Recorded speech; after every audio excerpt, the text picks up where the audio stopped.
Hanap mo ba ay mura, sulit at nakakabusog? Dito ka na sa Bay Street Bites. Sa kanto ng Liam Street, katapat mismo ng Gente de Leon Elementary School. Nandito tayo sa Bay Street Bites.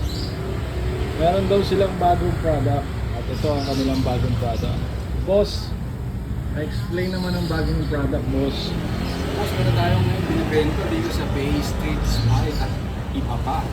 Ito ang Mr. Siomai at iba pa rin. Ito yung mga product natin, boss. Ayan, pork, beef. Ayan, nandiyan na yung mga flavor. 3.40, 45 na yung iba.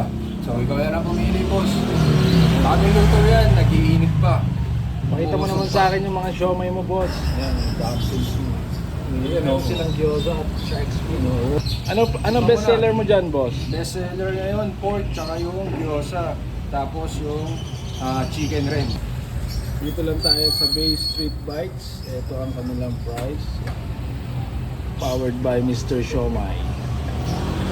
Tapos meron din sila dito, siyempre iba-iba nilang tindahan. Ito yung corn dog.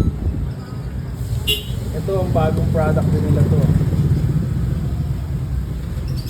Manapin to. Kanilang inoki. Right? Inoki. Tapos meron silang baby boy. Kikiam, syempre, menu. Quick. Ano ba?